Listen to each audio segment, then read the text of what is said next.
कई करोड़ साल पीछे जाना होगा। तो आइए चलते हैं आज से 65 मिलियन साल यानी 6 करोड़ 50 लाख साल पीछे। आज से करीब 6.5 करोड़ साल पहले धरती पर मौसम सामान्य था। चारों ओर सूरज की रोशनी बिखरी हुई थी, समुद्र की ठंडी ठंडी हवाएं और चारों तरफ डायनासोर्स की चिल्लाने और चिंगाड़ने की आवाजें। जब ये सारी डायनासोर्स की प्रजाति बड़े ही आराम से अपना जीवन बिता रही थी, तब 10 करोड़ साल पहले ही इनकी किस्मत लिखी जा चुकी थी। 10 करोड़ साल पहले एक छोटा एस्ट्रॉइड का टुकड़ा जो दूर अंतरिक्ष से आ रहा था, वह पृथ्वी से लगभग 20 करोड़ मील दूर मार्स और जुपिटर के बीच में घूम रहे एक बड़े एस्ट्रॉइड से जा टकराता है। इस टकराव से उस बड़े एस्ट्रॉइड की दिशा बदल जाती है और वो सीधे पृथ्वी की ओर 22,000 मील प्रति घंटे की रफ्तार से बढ़ने लगता है। जब ये एस्ट्रॉइड पृथ्वी से 3,84,000 किलोमीटर की दूरी पर था, तब धरती से शायद डायनासोर्स का अंत ना होता यदि ये एस्ट्रॉइड पृथ्वी के उपग्रह चांद से टकराता। लेकिन नियति को कुछ और ही मंजूर था, इसलिए ये बड़ा एस्ट्रॉइड चांद के बहुत नजदीक से गुजर गया। ये एस्ट्रॉइड प्रत्येक सेकंड के साथ साथ धरती के करीब बढ़ता जा रहा था। ये एस्ट्रॉइड जब धरती के वातावरण के संपर्क में आया तो इसकी रफ्तार एकाएक 70,000 किलोमीटर प्रति घंटे हो गई। पृथ्वी के वायुमंडल में घुसते ही ये एक भयानक आग के गोले में बदल गया। ये इतनी रफ्तार से धरती की ओर बढ़ रहा था कि सिर्फ 4 मिनट में ही इसने अटलांटिक ओशियन को पार कर लिया। इसकी चमक इतनी अधिक थी कि धरती पर टकराने से पहले ही हजारों जीव आग के इस दहकते गोले को देखकर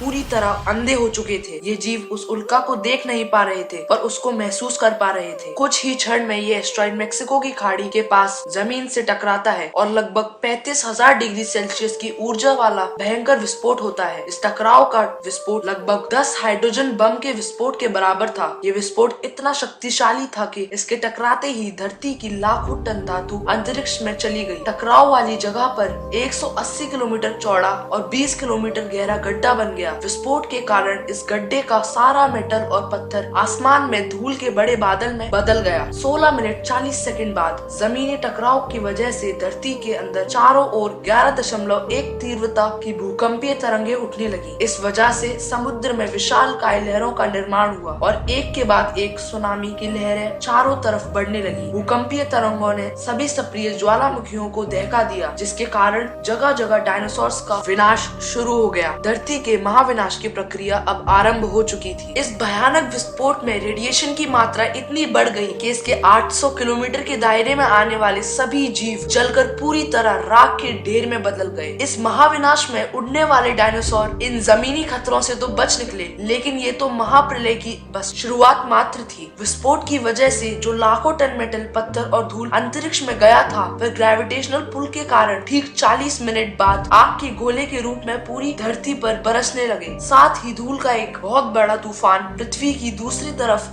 मौत लेकर आ रहा था। ये धूल के बादल कई किलोमीटर मोटे थे, जिसकी वजह से धरती पर सूरज की रोशनी का पहुंच पाना असंभव हो गया। गर्म हवाओं का तापमान 100 डिग्री सेल्सियस से ज्यादा होने के कारण धरती पर पेड़ पौधों की लगभग सारी आबादी जलकर खाक हो चुकी थी। विस्फोट के 90 मिनट बाद धरती का तापमान 200 डिग्री सेल्सियस तक बढ़ गया। इसकी वजह से जो डायनासोर विस्फोट के इलाके से कोसों मील दूर थे, वे भी इस गर्मी से बच नहीं पाए। इस महाप्रलय से धरती की कुल 90% प्रजाति पूरी तरह खत्म हो गई थी और जो 10% जीव धरती पर बच गए थे, उनमें से भी सिर्फ वही जीव जिंदा रह सके जिनका वजन 30 किलोग्राम से कम था। इसका कारण ये था कि इस महाप्रलय में लाखों की संख्या में जीव मारे जा चुके थे और पेड़ पौधों की सारी आबादी भी जलकर राख हो चुकी थी, जिसके चलते यहाँ जो बड़े और विशालकाय जीव जीवित बच गए थे, उन्हें भरपूर मात्रा में खाना पीना ना मिल सका। लेकिन ये महाप्रलय किसी अन्य जीव के लिए फायदेमंद साबित होने वाला था। धरती पर डायनासोर का अंत एक छोटे प्रजाति के लिए सुनहरा अवसर लेकर आया और वह प्रजाति थी मैमल्स।